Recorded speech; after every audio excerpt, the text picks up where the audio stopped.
All right, what's up, everyone? Happy Monday. I don't even know what we're doing today, so I really don't. This was like a last minute thing. So I'm here. What's up, Jen? Say Hi, hi. I'm here. All right. And then we also have Brooke. Hi, Hi. hi, Brooke. And then we have Tori. Hello. Brooke and Tori are Hello Hair Pros. So they are stylists that work at Hello Hair with Jen and I. And the other day they said, hey, we're going to be on your podcast and ask you some questions, and you're not going to know what's happening ahead of time. So here we are. It's gonna be fun. And that's yeah, it. and that's I'm a it. little nervous now. All right, we're going to start off with our opening takes. Opening takes. So who's going first? I'll go first. I talk a lot about setting goals and where you are in life and kind of revisiting if you haven't hit your goals. Like we're in September. What did you set for the year? One of the goals I had this year was for some of my staff to do some more hair cutting and go over some different types of education that I knew we needed this year. And I didn't get to it until yesterday. So first, if you have goals for the year and you haven't got to them, you still have time because I got to mine yesterday. Second, I want to talk a little bit about learning. One of the things I wanted to go over with some of my staff, Brooke was one of them, was a shorter version stacked bob haircut, one that I find very difficult.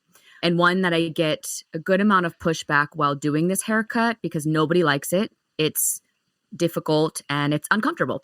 But it's one of those you trust the process. And I find it so fun to watch people learning as they're struggling to learn.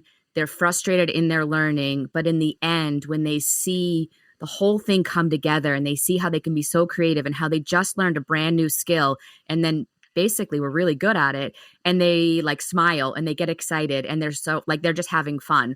And it's something I think really important when you're learning a new skill or learning something that's kind of difficult for you, to have patience in the learning. It's not always going to come fast, but as you're learning it, if you just trust the process and basically trust the steps in the process, it's really, really fun when you get to the end of it and the light goes off and you realize now everything that just happened over that hour, you just learned a whole new skill set. In this case, they learned a whole new haircut, and one that they learned not only to cut the hair, but a different way to finish the hair and got better finishing skills. There was so much in this haircutting class that came out of it for all three of the Hello Hair Pros I worked with yesterday, and lights went off in different sections. But it's just fun to watch people learn, and I think it's fun for learners to realize they just have to have patience and work through it. And even things you're not good at, you're going to have to practice. And yay for me for finally getting to work with them because it's been 9 months in this year and finally got it done. There's been a lot of other education, though. I know, but this was one I really wanted to tackle that. And we were doing some color product knowledge that I've just been trying to get done. And now it's done. Check it off my box. Awesome. Does anyone want to go next? Haha. I haven't been thinking of one. All right, I'll go. I'm just in La La Land because usually I hear you guys, so I feel like I'm listening to the podcast right now. You're not. You're here because the other day you said we're coming I feel on. like I'm listening to it. All right, I'll go. I think this was yesterday. I get most of my opening takes from just online groups. And so I saw somebody that mentioned they had been reached out to by some sort of licensing board for music. And everyone in the comments was like, that's a scam. Don't pay them, blah, blah, blah. Look, people, if you're going to own a business, you have to learn the rules. You need a license to play music in a commercial setting. We use a company that we used to use at our gym called Rockbot. We're not associated with them. It's just who we use for the license. But make sure you're covered because these people can come after you and the fines are like astronomical because you're talking about the music industry. And all of that stuff, everything that you hear is copyright protected. So even playing, like a lot of people were like, well, I just play CDs and I bought the CD. You didn't purchase that CD for commercial usage. It says it on the back of the CD. All you have to do is read. You know all that fine print everyone wants to skip? If you're going to have a business, don't skip that shit. That's the important stuff. Everyone wants to be a boss babe, though. Anyways, here we are. Sorry, I just like picking on the boss babes because they're bosses, but they don't know how to be a boss. All right, who's next? Know the rules, people. Piggybacking off of Jen, I struggle with a lot of confidence. And with the class yesterday, I felt like just showing me how to section hair differently and clip it out of the way, it made me look like I knew what I was doing. So then clients would feel more comfortable. Perfect. Love it. And you did great. Thanks. Good job, Brooke. What do you got, Tori? Oh boy. Okay. I want to go into school a tiny bit. I know people who talk about this and they think that if they know a certain thing about hair, that school is going to be like easy and like all this stuff. And I just want to say, even if you know everything about hair, if you know how to do a haircut, if you know how to apply just standard color, you need to go through school. I keep hearing it. I don't know why people think that it's going to be easy. And I keep telling people, I'm like, you are going to cry. There's going to be days where you're going to want to quit, but you just have to go through it. And I feel like people around 18 to 20, like that area, they just think like they're cocky in a sense. Actually, no, the people that are in like graduating high school and maybe like in that age range, I just think that school is important and don't look over it because you are going to learn everything. And there's going to be people that are going to be shocked about it, but I think that people should not just overlook school that quick only because they know how to do a standard thing in the hair world. So, Love it. Agreed. that's my take. Opening I think takes. people think doing hair is going to be fun, which it is, but Yeah, doing hair for fun and doing hair for a career are very different ways of doing hair. And that's where I think exactly. it becomes difficult. They don't think of it as a career, and there's so much more to learn if you're not just doing it for fun. Yeah, or there's people that are in school and they are now like, now they think that okay, I'm in school for 2 months now. Okay, I know everything, and it's like you're not there yet. You can't be like that. It's just not how it's gonna work for you. So, hot take. True story. All right, so what you guys have questions for us? You're just going to ask us questions and then we're going to answer? How do you want this to go? I feel like they're like discussion topics, I could say. So like not like yes or no. And me and Tori both have our own opinions on it as well. But we broke them down into like categories, I guess you could say. But we got some from us and then some people at the salon and then also on Facebook groups. Okay. And I think the goal here was there were questions you wanted to ask your boss that most people wouldn't ask. Is that kind of where we're headed here? Yeah, kind of like somewhat touchy subjects. People are just scared to ask bosses. Okay. Yeah, because there are people that, have owners that are scary to approach. And sometimes they don't want to, ask them, or they're just shy and scared. I'm definitely one of those people to be like, I don't know, but obviously I'm different. You guys are awesome, so it's definitely easier to just go up to you guys and be like, hey, how do you feel about this topic and everything? But our questions are in groups or in topic. That's how it should be too. You should be able to. This is a good discussion because we're not even there yet, and I already feel like inspired. But you should be able to approach the manager, the owner, the whatever of the business that you work for. It's really weird that people would work somewhere where they don't feel comfortable even approaching somebody that's supposed to be there to guide them along. I think part of it starts at a young age. People work in crappy places or get treated crappy young, and then they carry that through each job rather than kind of showing up at whatever your next job is and giving the next person a chance. But what happens is if you've had 9 jobs in your life so far and 8 of them, everybody was a jerk to you, or every time you asked them a question, they made you feel super small, then that 9th person, you're like, well, you're going to do the same. I mean, we have people still that sometimes are afraid to ask for a day off or to tell me they're sick, right? Where they know under our roof that they can do anything that they need to as long as they play within the rules. But because of everything that's led them up to our place, they've been conditioned to fear leadership, right? Rather than embrace it and create a relationship. So I think it starts from that kind of the jobs they had leading up to wherever they are now. Got it. My opinion. Yeah. That's a good one. That works. I agree. Yeah. And then like the whole like school thing, like in school, you couldn't leave or else you get like your hours taken off. It's just different. So when I was in school and also for everybody else, we were scared of our instructors because like we didn't want to leave early, get our hours, taken down. But now it's different. I was, oh my God, I'm not going to get yelled at for leaving early. You're going to get treated like an adult and a professional. Exactly. Okay, so do we just want to kind of go into it? Go for it. Whatever you want. Yeah. So the first kind of group of questions are like salon policies and professionalism.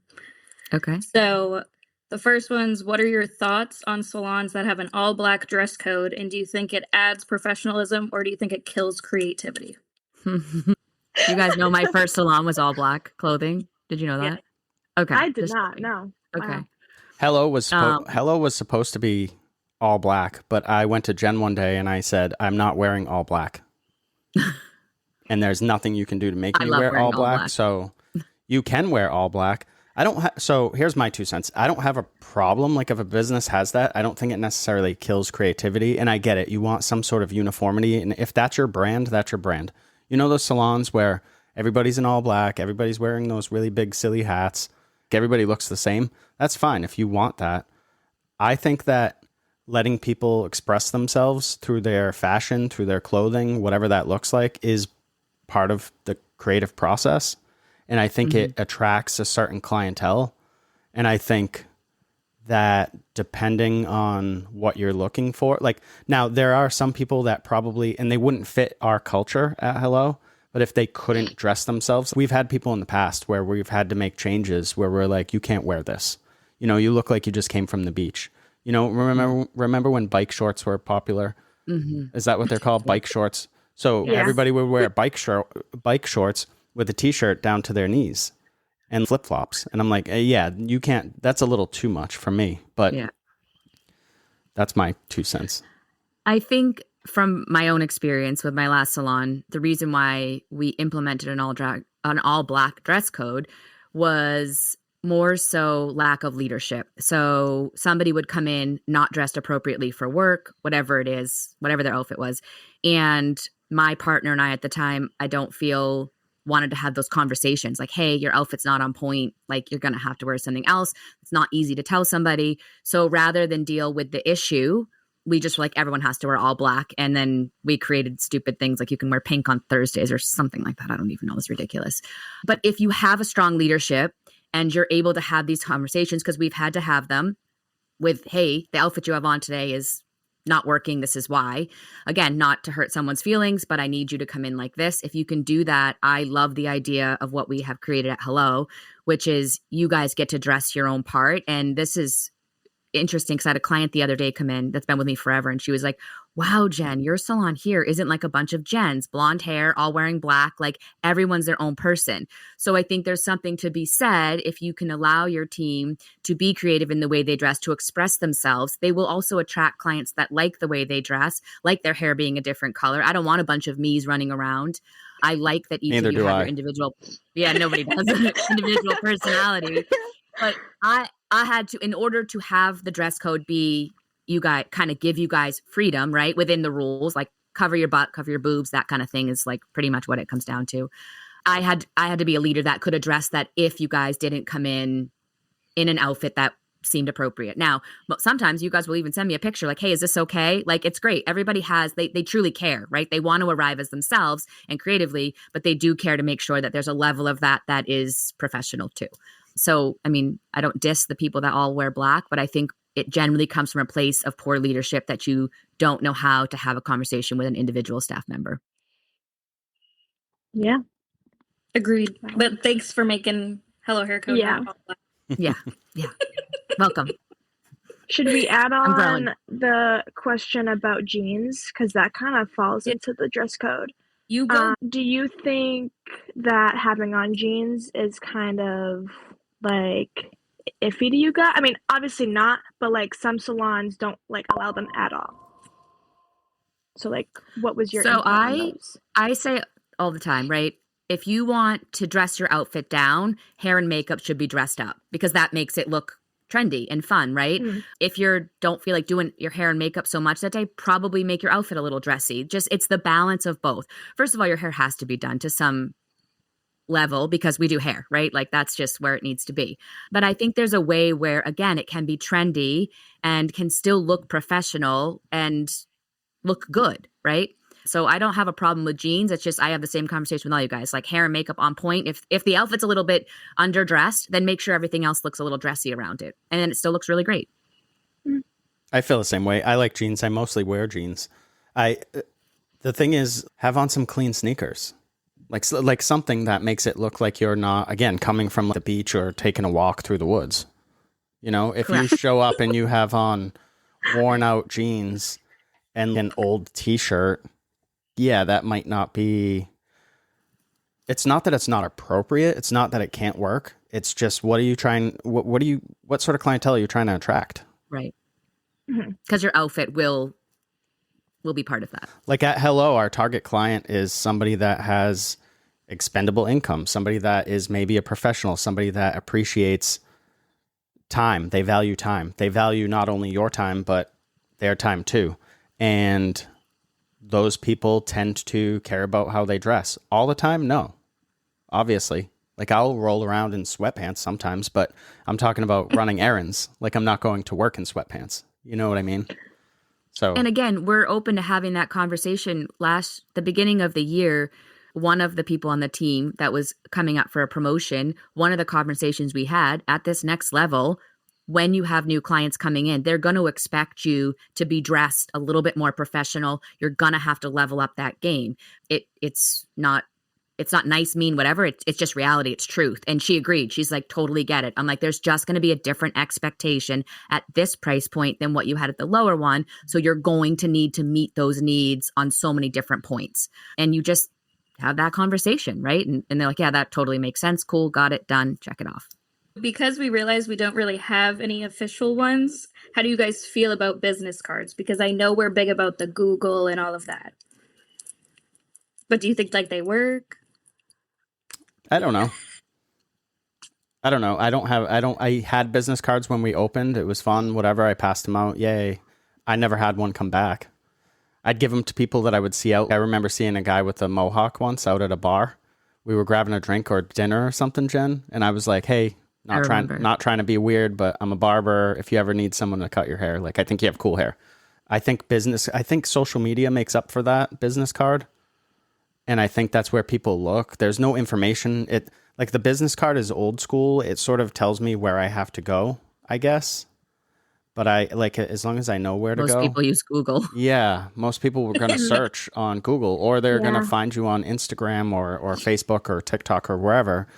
And that becomes your business card, I guess, because all your contact information is on there. Mm-hmm. True. I think 15 years ago, business cards, or before that, or longer than that, really big deal, right? Because people couldn't find you. No social and referrals, media. That's why. Yeah, and if you did have it, not everybody was utilizing it, right? I think in today's world, and actually I just had this conversation with Gianna because she's super pumped. She created some business cards and she's wicked excited for it. Cool, great. And she was having a conversation with me and she was just like, oh man, my last new client that came in, I don't have my business cards yet. Like I wanted to make sure she remembers me.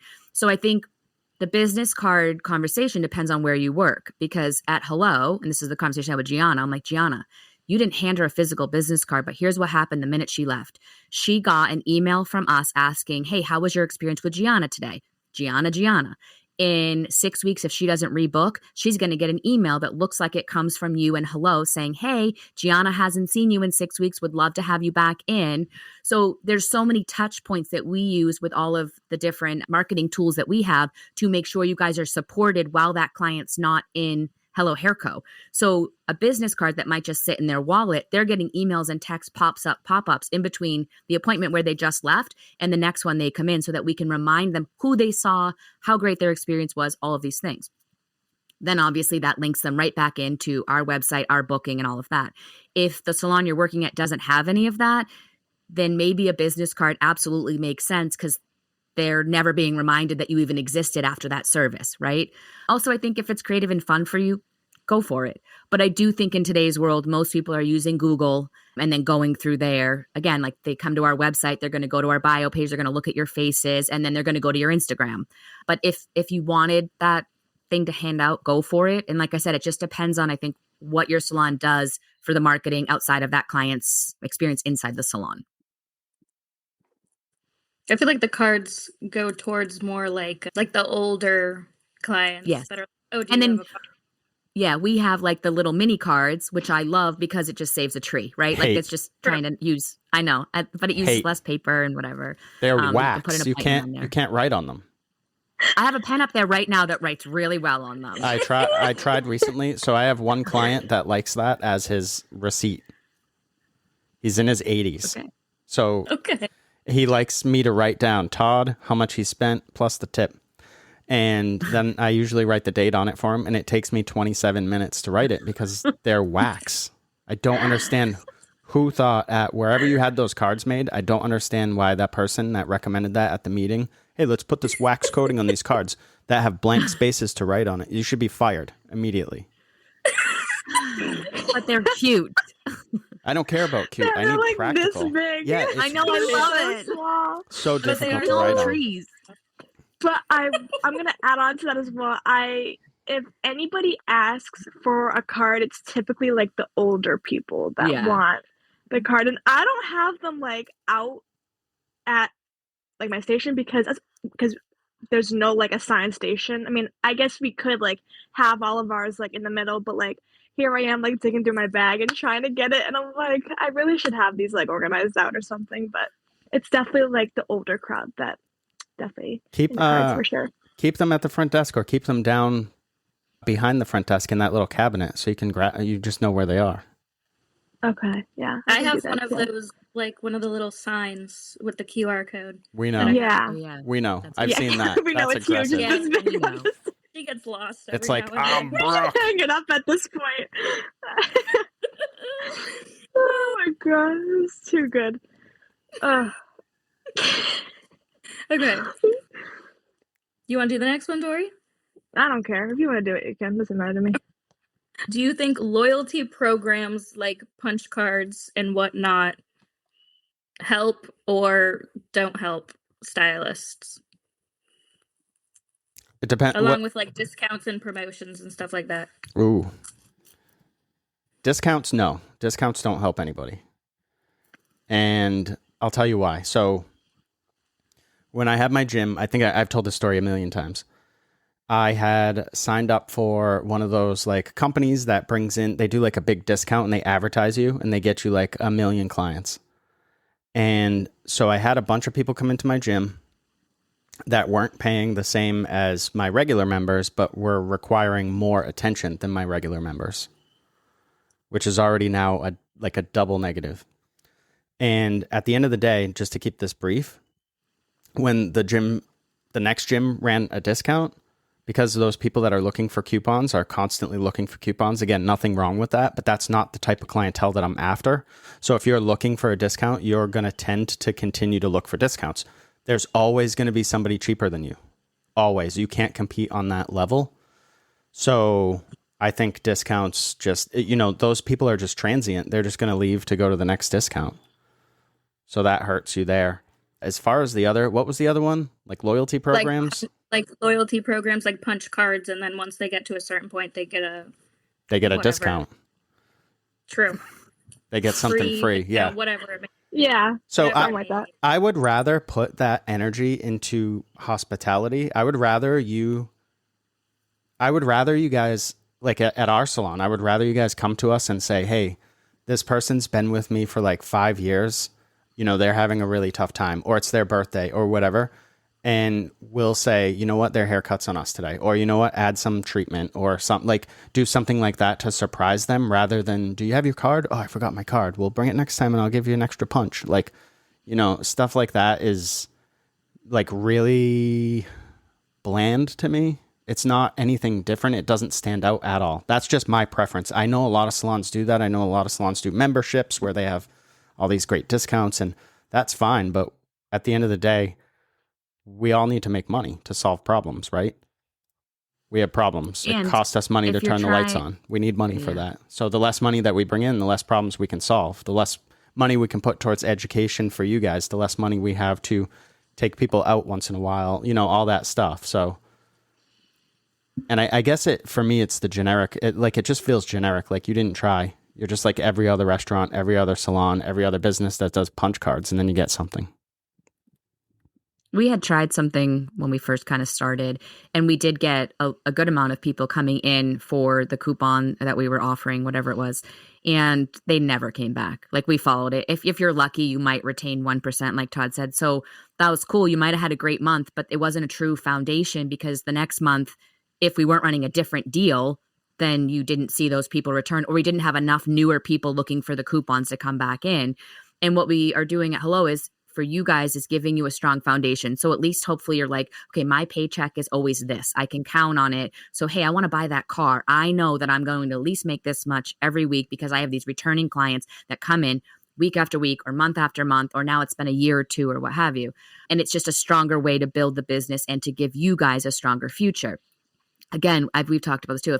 If you want to do these programs, I truly believe you have to always be kind of marketing now, program. And what's the new discount, and what's next, and what's the new drink of the month? Like, this has to be constant, where we would rather market on Google and just put out our website everywhere that you can find us, and draw in people that are looking for the culture that we offer, that it's clean, that we have talent, that we have all different types of people. So we tell that story. And I mean, you guys all came with, Brooke, a small clientele. I know you're doing it, but Tori, you came right out of school, and look where you've gone without any promotions or loyalty programs, and how strong these people are part of you, right? So I think I see on both sides. I just think it gets tricky with loyalty programs and that, because what ends up happening is the stylist, if they're taking the hit on these programs, end up becoming salty. So especially like a blow dry package, right? If you're like, oh, buy 4, you get 1 free, who's not getting paid on that free one? And then before you know it, Sally, who's getting these blow dries, that when you were a new stylist, you thought it was great, but now you're like, I can barely fit Sally in. She's wicked high maintenance. Her blow dry takes me way longer than anyone else, and she's getting it at a lower price than the people that come in regularly without a package. So the saltiness starts to come through, and then before you know it, you're like, this isn't worth it, right? So what we do with you guys is build that strong foundation. So every single client that comes in and pays the price that you guys charge, or we charge, it's worth it to you. And you give them all great service, because not one's getting a cheaper price and you're losing out on it. I think it's got to be measurable too. So if you're somebody listening and you own a salon, or you're independent or whatever, and you're trying to find clients, you have to be able to verify these metrics. So if you send out 35,000 flyers in your town for a coupon, how many of those are you seeing back? 100? Maybe. That's not a great return. Or maybe it is. I don't know. And then of that, how many of those people are you retaining? Like, how many are you seeing a year, 2 years later, or even 6 months later? And if there's no return on investment, then it's not worth it. You're wasting dollars and effort, you know? Agreed. I'm big on anti-discounts. Anything. I would much rather surprise and delight somebody with something free every once in a while. And that, I think that really stands out in their memory. And they're not like, this is free because I earned it. You know what I mean? So if they have some sort of program, and they're like, well, I went there 5 times, so I earned the 6th one. And it's making it, I don't know, it's almost like an entitlement thing. And it's kind of weird to me. I don't know why businesses do it, but hey, if that's what you want to do and it works, good for you, I guess. We put that one in there just for you, Todd, because we knew you think very strongly about it. Yeah, well, so a lot of people... Go ahead, Tori. No, I was just going to say, for stylists that are on their own, I guess, I would always see on their stories, hey, if you come in like August, you can get like 20% off your first service or a haircut. And I'm like, I guess it could help in a sense, but how many people are staying after they know that it's not going to be 20% after that service? Right. Or something in that kind of area. And to make the same amount of money, you've got to see 20% more clients now. Right. Or you're losing. So you just have to be able to measure it and make it make sense. I know there's people out there that do it successfully, and that's totally fine. It's just not where we wanted our clientele to come from. I feel like the only time that I did that was at my first salon, and it was just to fill my book for that day. And that was it. It was like, just for today, 20% off for whoever. And it would fill, but then they wouldn't show up again. So Right. Like, So that definitely. sucks, right? Because then you feel defeated too. That's like you get confidence in one day and then you're like, none of them, your first thought's probably like, they didn't like me, which probably had nothing to do with you. If you're not going to keep giving the discount, it's nothing to do. Maybe they did like you, but the discounted price was what they wanted to pay. But you're a young stylist, so you don't even know how to differentiate that. You probably at that point just feel, like I said, defeated. Yeah, for sure. 100%. Yeah, and you have the acquisition without the retention. Right. So you need both of those, which I think is next week's, or actually when this airs, it will be last week's episode. Yes. Oh my God. I could keep talking about that because now you just slayed their hair and now they're paying that much. It's like I could have charged a whole lot more than the saltiness comes in so fast that you don't even realize it. And that's the part that we wanted to avoid. Yeah. And especially being like, starting out, it's just like your ego kind of goes down or just seeing it, you're like, oh, well, I guess they're just not going to come back or the hair wasn't that good. So now you're putting doubts on how it is for you as a person. And you don't even know why that's happening because you're doing all the things. Don't doubt yourself, people. Yes. Not good. Don't do it. Okay. What are your thoughts on salons that have a cancellation policy? And how would you feel if it was incorporated into our salon? So we have a cancellation policy that is based on individual clients. I can think of one right now that it is enforced often with. She came in yesterday, actually. But here's what I think. If any salon, I would say 99% of salons that basically put out their blank statement of whatever their cancellation policy is, I guarantee you it's only enforced on about 20% of clients. Because the minute they get pushed back, it's not, they just, nope, okay, never mind, just kidding. You can cancel. The minute they go try to run someone's card that basically isn't a real card, they're not getting a cancellation. And now you're running around pissing off clients that are like, my kid's sick, I can't make it in. And you're making their life more stressful when we're in a customer service industry that shouldn't be putting our issues onto the client, right? They should feel free. If they need to cancel, they have to cancel. What Todd and I switch the narrative here is let's look at the lifetime of that client. I have clients for 25 years. Can you imagine if on their 25th year with me, they canceled last minute and I'm like, I'm charging you, which for 25 years, they've never canceled, but I'm going to be like, oh, sorry, you owe me half of that. The lifetime of what they've invested in me and my businesses all along is worth way more to me than that one canceled appointment.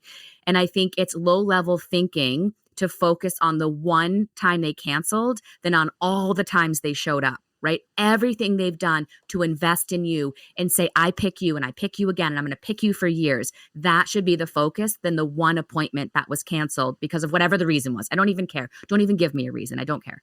Then, though, if you have an habitual offender, so somebody that has canceled once last minute and then they canceled the second time, now Todd and I want to have a conversation. Hey, if this happens again, you will be charged because now it's a different conversation. That person deserves to be part of a cancellation policy. I don't think it's ever enforced across the board, which is why I have a hard time supporting a black and white statement because I guarantee you literally 20% of your clients are the only ones getting charged, which is unfair to the rest. Or unfair to them where the other ones get the benefit. To the specific question of if we have one at Hello or what would it look like if we did or whatever you asked, it's not going to change. And I can tell you why, because people are always like, I wish I could charge it. I've had people be frustrated. We've had hair pros be frustrated and they have a no-show and it ruins their day. And I get it. But these are people and we have to treat them like people.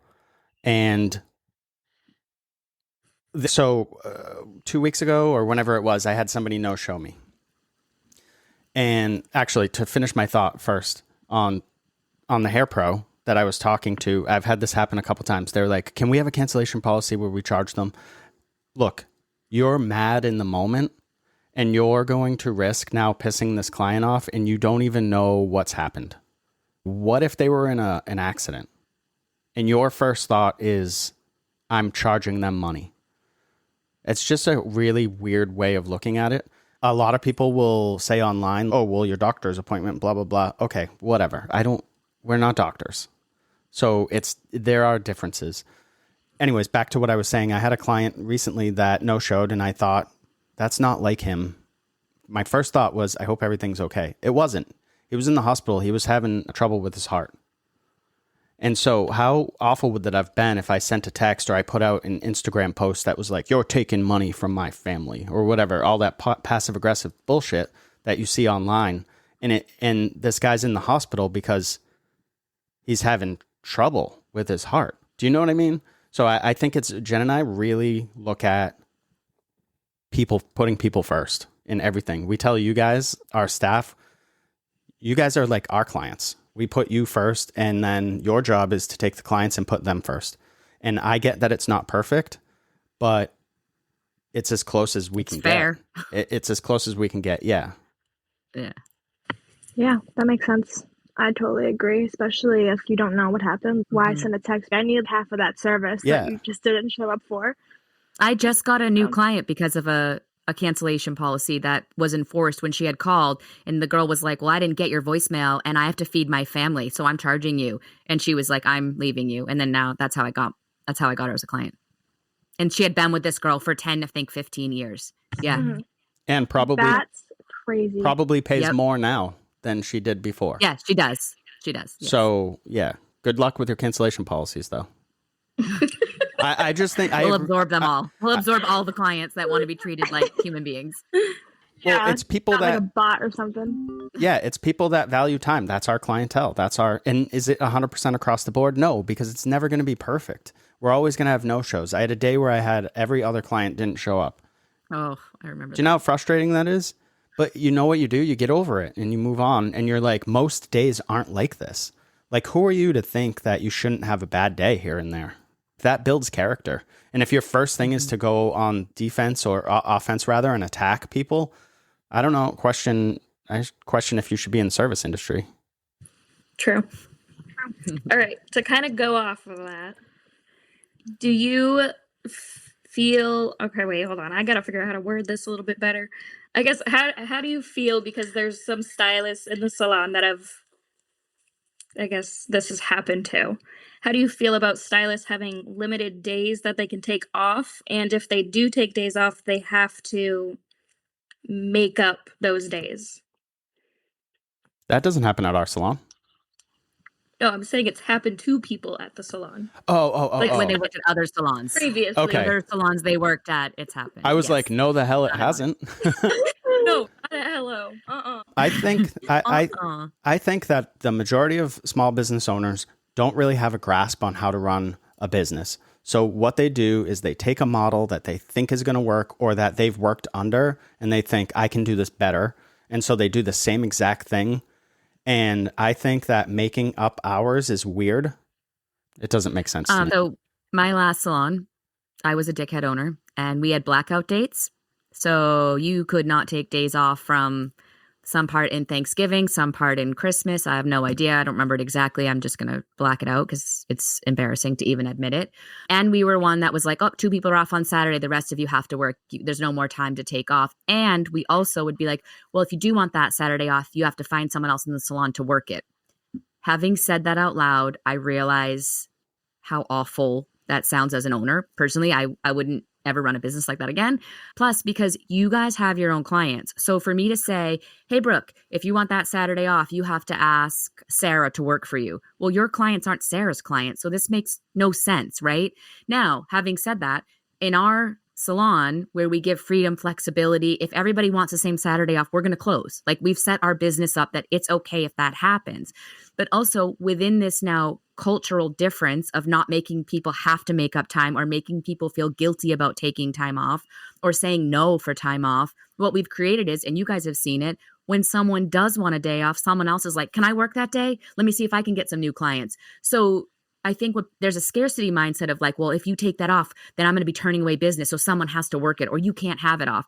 Where instead, if you operate how we are, what happens is you have someone that's like, oh my God, there's a Saturday chair. I want it. I'm going to come in. Maybe I can get some clients in, and opens it up to a whole different culture of people that want time off can have it. I don't even need your excuse. You don't even need to tell us what's happening. If you need the day off, take the day off.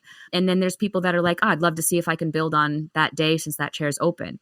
I like I said, I ran it previously like that. It doesn't work, and it really creates a negative culture. And it creates a conversation where you're too afraid to ask for time off because you've been told no so many times. So now you're putting your job ahead of your family and your life. And that's not healthy either, right? There needs to be a balance there.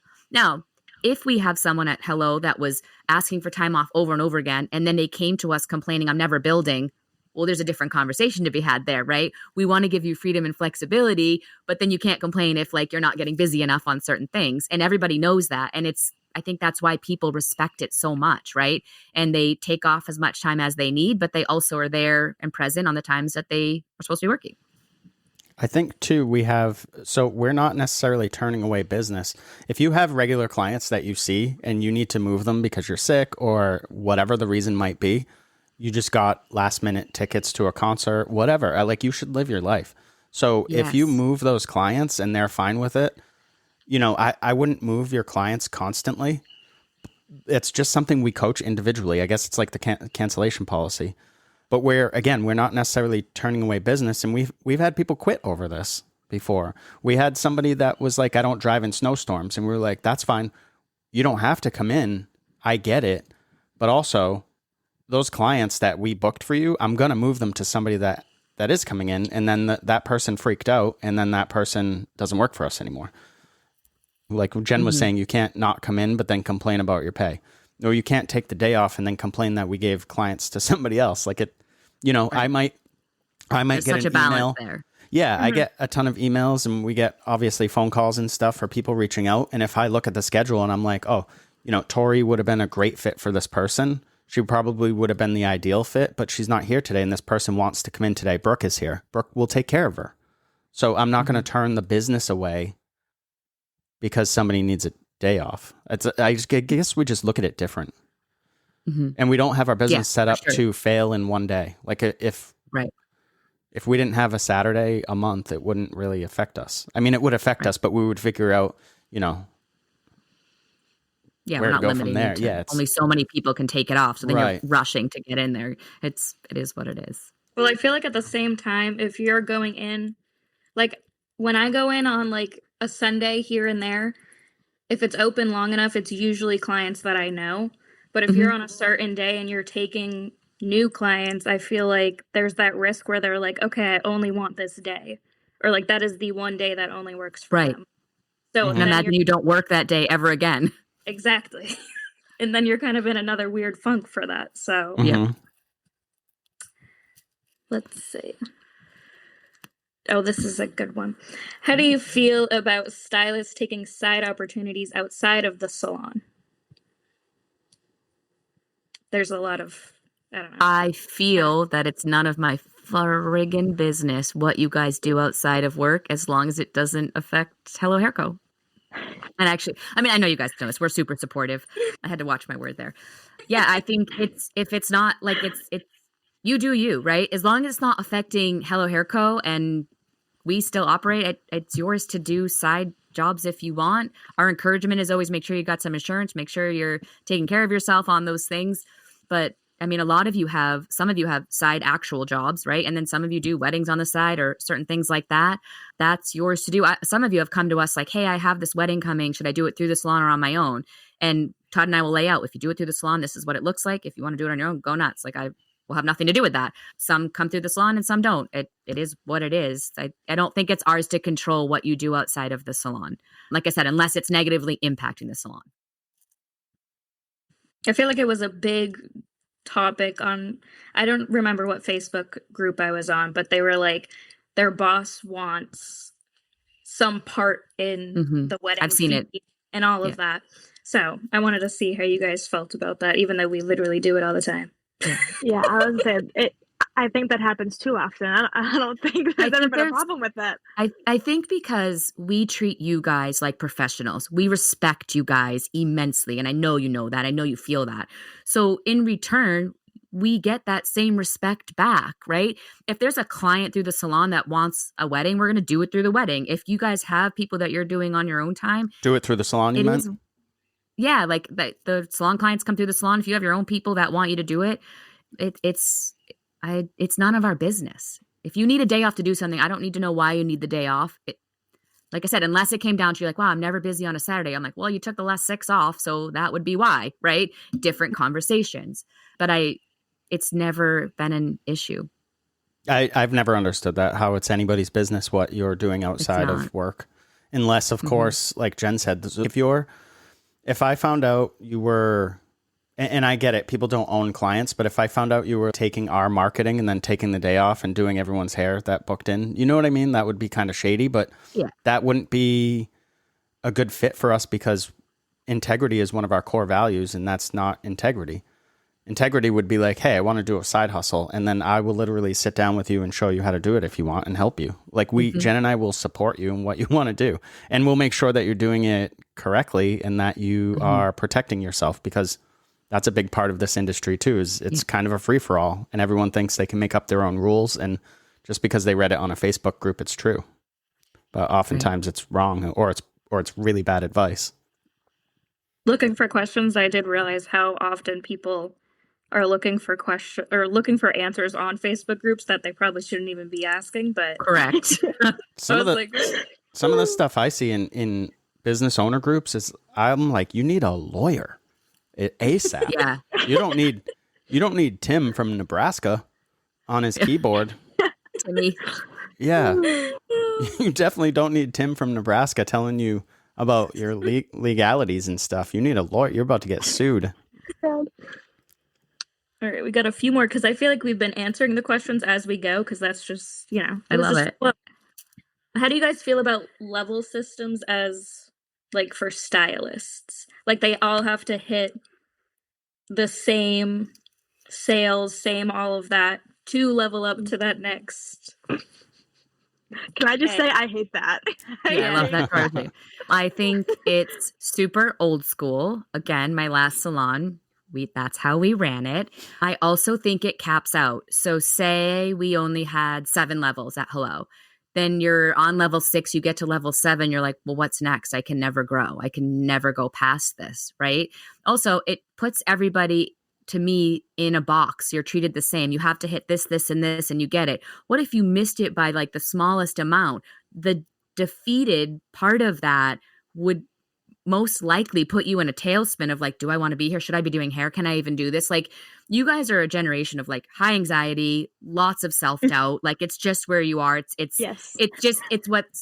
your generation, right?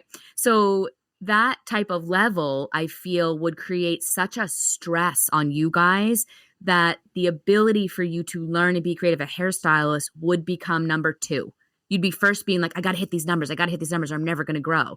Where that wouldn't work for your generation. I don't even know if that would actually inspire you. Brooke, I know you're a bit of a numbers girl, so you might get a little bit there, but I also think that could put you in a tailspin of if you missed it by a certain amount. Like for me at my last salon, you had to hit these numbers 3 or 4 months in a row. So if 1 month you didn't do it, you're back to square one again. Like, that's like, you're trying to put someone that's trying to be creative and make them focus on these numbers all the time.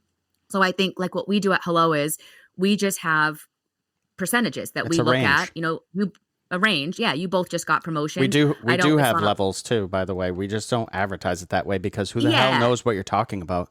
If I go to book a haircut at whatever, like Brooke's hair salon, and I go online and they're like, "Do you want a level 4 or level 8?"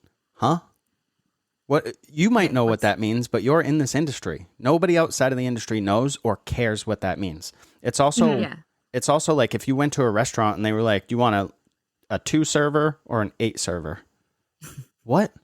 Like, what's the difference? Like, right? yeah. So we just focus on price point, which we talk about during consultations. And if I get, like, I just got an email this morning as we were coming on here, somebody was asking for a price range on the services that they want. So we just place them with whoever's in that price range. And the price range really tells you the level they're at, right? Because it's part experience, part even retention. You could have somebody, Tori, you kind of got this promotion pretty quick. I think you've been with us a year and a half-ish.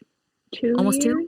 2 years. Yeah. And you got a raise with, at the same time, someone else that's been with us, I think 3 years, but you are able to technically grow quicker and you retain well. So why would we hold you back and be like, oh, well, that raise only comes at year 3, right? That would be ridiculous. So you'd be like, I'm bored, peace out, gotta go. Where it holds the business back too. It doesn't even make sense from a business perspective. If you're individually ready to go, which you were, well, then we're going to help you get there. And then you feel supported and you're like, wow, they see that I'm working on X, Y, and Z and retaining, and it's my time, right? And it becomes just individually about you guys. I love how we do it now. I think it's quite fantastic. It allows you to look at even where my prices are and like, wow, I could actually be charging what Jen charges in 10 years if I stick with them. Where if you went out on your own, years. I highly doubt you would. Maybe whatever. Way less. Okay, 3 years. I don't know, whatever. But if you went out on your own, I highly doubt most of you, if any of you, would continue to raise your prices as we push you to do and feel supported. I think the fear would come in at some point. And if I was like, Tori, can you ever picture having a $120 haircut? Well, maybe under our roof you could, but if you were on your own, do you think you'd ever get there? I'm going to say 99%, probably not. No, you'd be passing out cards saying 20% off to your clients. Right. New clients. So I think the way we structure it allows you guys to see longevity with a business because of your price increases and to see how you can continually make more money. And if you're supported with that, you're like, this is amazing. I couldn't do this on my own. And then shows you, wow, I potentially could make more money in a commission salon than I could ever make on my own because I'm supported with these price increases. So, and that's sort of what we wanted to open up under Hello in a different way, is that you can be charging more than me at some point, right? Like, I hope you all are. That would make me wicked happy. And I think you guys all see the potential for that rather than a cap where you're just like, this is too stressful. I just rather go on my own because I don't want to have to pay attention to all of these numbers. I feel like it's a lot, I don't know, like it's a better feeling when you both give multiple people a price raise around the same time, because what you see on social media is people holding up a 3 balloon because they're level 3 now, like announcing it to everybody. But yours was like, okay, we're going to take a group of people, they all get their prices increased, and then we're like, you'll probably also talk to the stylist on the side and be like, this is what you need to do to get that. But I feel like people that are posting all that, they're just doing it to, I don't know, like just boost them. And I know if that was me, I wouldn't feel confident in getting there at that point. Because you're just now, Todd and I actually, I feel like we just talked about this, but we treat you guys professionals. We respect you. And I think nothing against the balloon thing, but like my kid just turned 7. We're going to have balloons at his 7th birthday party. You guys are not 7. So if I'm giving you balloons, I'm still treating you like a child, which means you are going to have tendencies from your childhood that are going to come into the business, where instead it's a mature conversation. It's business-like, professional. And yes, the group part gets you all feeling like you can high five each other and you're proud of it and you feel stronger because of it and you're more confident behind it. Then there we are, right? Now, I understand. Not knocking the balloons. I understand celebrating people, but that's an old dated tactic that came from an old dated salon business group out there that is like, this is how you can keep people. You recognize them and you do this and you make them feel like they're a star. And I feel like we do a good job of recognizing you guys as individuals in the salon and celebrating your wins constantly, so we don't have to do that. If somebody's going to leave for some reason and go somewhere else, they're going to leave and go somewhere else. It is what it is. That's their choice. If they think they have it better. Back to the level thing for a second. I think that's what we were talking about. Is I think we've proven that you can make more money in our model than you would on your own, because we've had people go off on their own and they don't make as much money, or they don't even do hair anymore. Yeah. Because they can't figure certain things out. And that's not what we want at all for anybody. I don't have a problem if people are like, I need to be an independent stylist. Well, good for you. If that's what you think is if that's what's important to you, then no amount of money is going to change that. I'm just saying that now you have to factor in all the other things. So you're not going to make more money on your own. You can make more money at our salon because we can just teach you how to make more money. Do you want to push your haircut up in the next 6 months? I'm not against somebody having a price increase in 6 months. If they're booked, they're booked. Like we just did that. We did what, 9 price increases, Jen? And we lost 0 clients, I think. That sucks. I know people are like, oh, if I raise my prices, I'll lose clients. No, we pushed it. I know Tori had some of the services were a really big jump percentage-wise. Yeah, I had screwed up on some pricing for her. So it was... there was when one. She started. There was one service. There's one service. You're like, Jen, this is going to raise by 40%. 40%. I'm like, it is what it is. I had the wrong number in there. I'm like, she's going to be fine. It's good. Yeah. And it's going to be great. And no one even noticed. So No one really, I feel like. Yeah. And honestly, most salons struggle with that. If I do a price increase, all my clients will leave. You want clients to leave because you want to make room for a higher value client. And I'm not talking value as in person. I'm just saying dollar wise. We're in business to make money. So if somebody came to us and they just had a price increase and they're like, hey, in the spring or in the early summer next year, is a price increase realistic? Yes, because you're still booked. Right. I wouldn't do a rapid fire every other month price increase because it's just crazy to me, and it's a lot of work to go in and do all that stuff for us, but it is what it is. We want people to excel. Like Jen said, we want people to exceed. I saw somebody, this is wild to me, but somebody posted that they hit the $80 mark with their haircut and they were so proud. And they were like, my clients didn't even care. They were happy for me. This girl got ripped. So much hate. Ripped on social media. Nobody should be charging that. Who do you think you are? You're taking advantage. You're trying to be one of those Instagram people that charges so much. This would never fly in my area. Blah, blah, blah, blah, blah. And then I went in there and I talked to them about location because a lot of people were like, obviously you're in a rich location, blah, blah, blah. And I was like, we're in Southern New Hampshire and we're going to have people over $100 haircuts pretty soon. And I think that our entire team can get there. And that shouldn't be limited by other people and what other people think. It's really weird to me. I don't remember what we were talking about, but here we are. Level systems. It started with the level. Oh, the level system. Yeah. I guess we do have a level system. Right? Because everyone's at a different level. Everyone's at a different point in their journey. So they charge different prices. We just don't assign numbers to it or anything like that. We don't assign numbers because which that is honestly fine because I feel like now in this time, if anybody felt as though they were in the box and people were in their own groups, it's like being in school all over again. And like there's cliques. Nobody likes cliques because it just starts drama and then your self gets doubted again because it creates a catty culture. It does, and nobody wants that.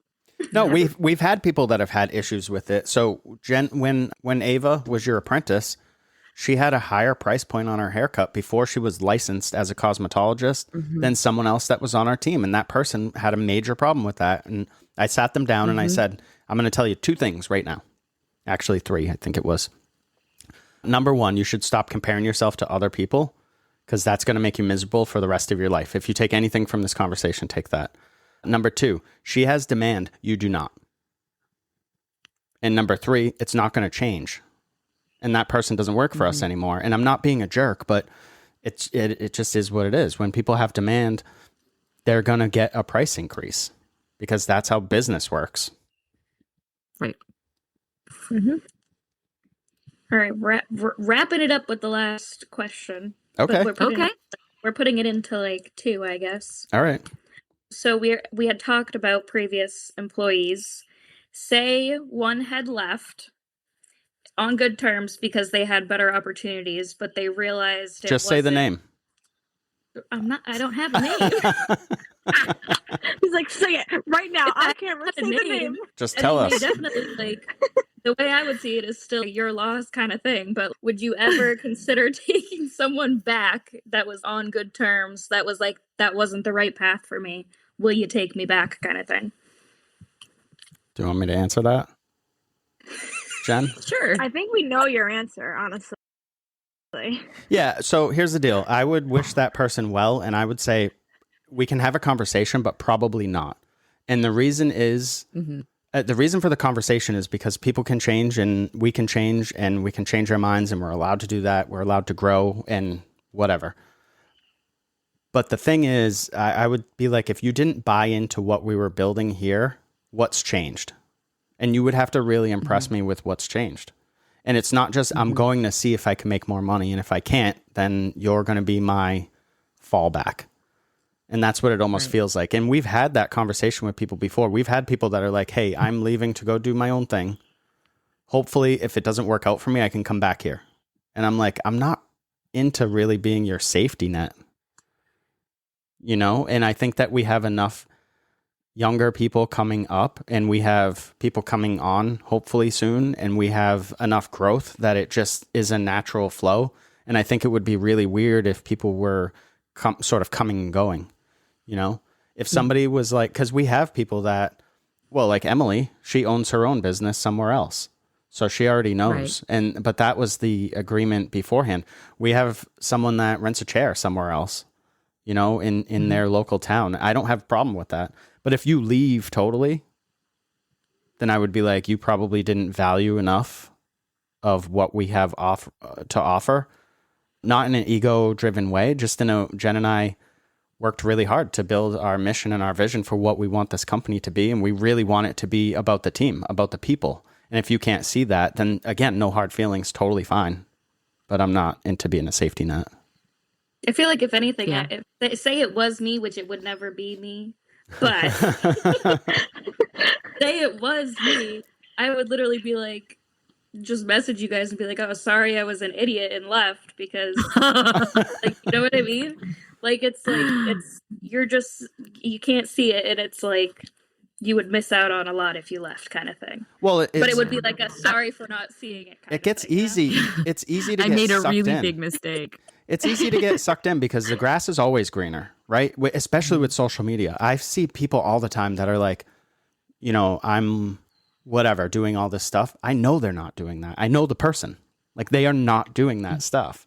But it's easy to see all that BS online, especially like Instagram, TikTok, and all that, and be like, oh man, it's so cool over there. Like, I could go to that salon or business or career or different industry or whatever, and it's amazing.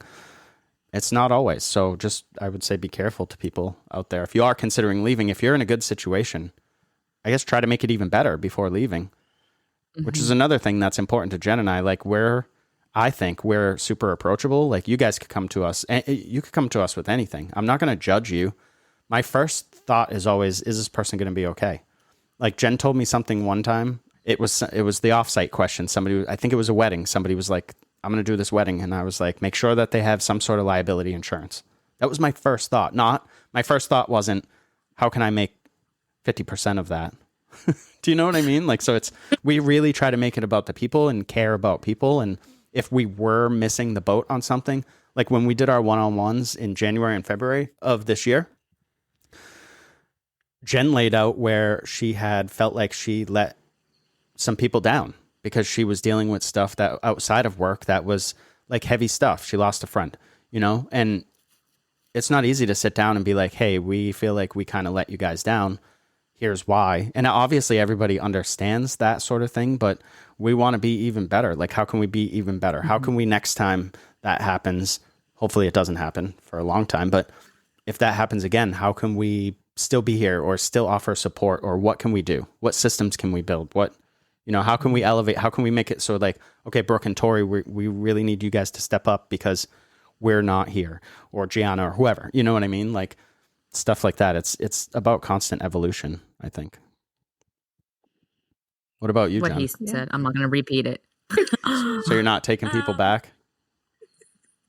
I'm with you. I'd be open. It depends on the person. I'd be open to a conversation, but I most often would say no because there's a reason why you left, and I don't know if you've probably done enough work to even deserve to be back. But that would depend. I also feel like it depends, like how, like if you're bringing someone back that's been gone since like the beginning, now you're throwing them into like a whole different group. Yeah, like we've all grown together, kind of thing. For sure.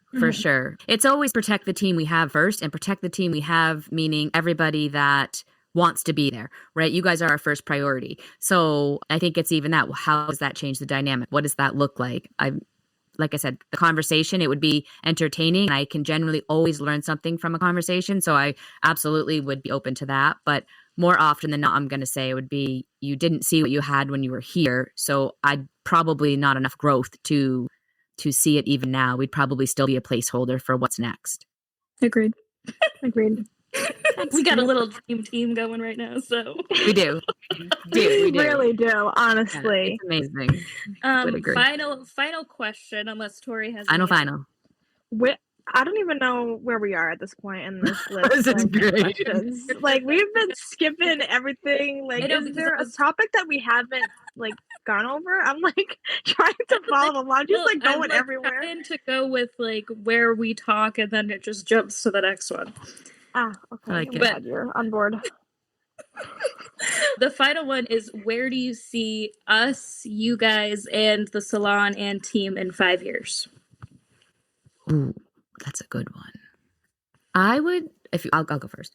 I would say first, if you all were still with us in 5 years, would love to see where we're all doing, haircuts over $100. Like, that would be ideal.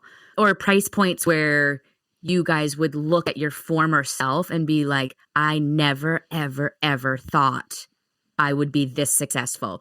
Now, you can each define success for yourself, but successful to me for you guys would mean a paycheck that allows you to buy a home, to buy a car, to take vacations wherever you thought, to wow, for your generation, to wow the pants off your parents who thought, oh, you're cute, you're going to hair school, and they're like, you're making more money than me. How the heck are you doing that?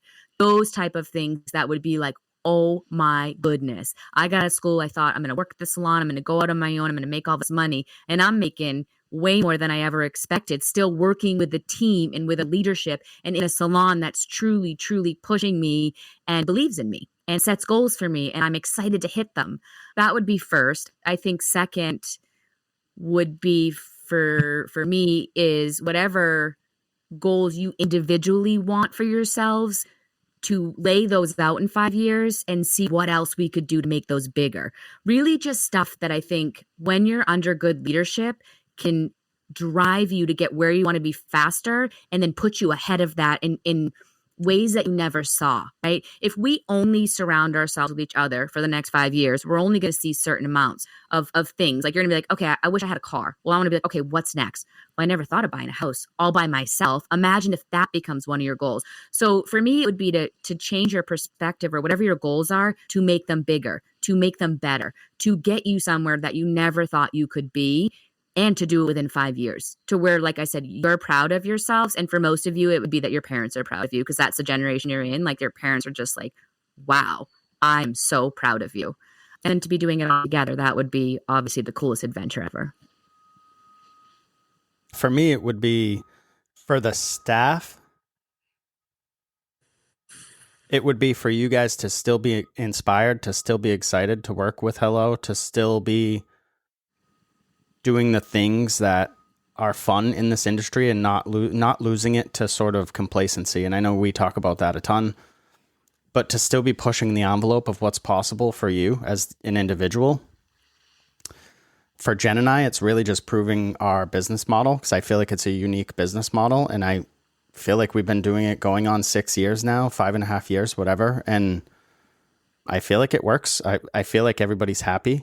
I want to continue to push that. For the business perspective, I know that one of our core values is education. And I think that in this industry, that is just a buzzword. And people use the word education. What they really mean is we just watch people do stuff. And not to knock that. Good for you, whatever you want to do. I'm just saying, for us, education is important. And taking the next generation under your wing, and you guys under us, and then them under you. So maybe some sort of education platform. Jen and I in the past have talked about a school, maybe something like that. Were you guys offered a school? Yeah, we toured a school. We turned it down. And we were offered to purchase a school, and we just said it wouldn't have been a good business move.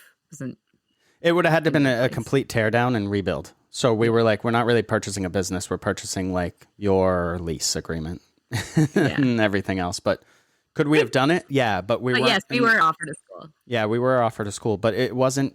It would have taken away too much of what we're trying to build with Hello, and it wouldn't have been fair to Hello, and it wouldn't have been fair to the clients or the staff or even us. But yeah, maybe it's some sort of program. Maybe it's some sort of. We've talked about putting together stuff for new graduates that aren't necessarily planning on working at Hello, but could come in and learn under us, which would be in 5 years learning under you guys.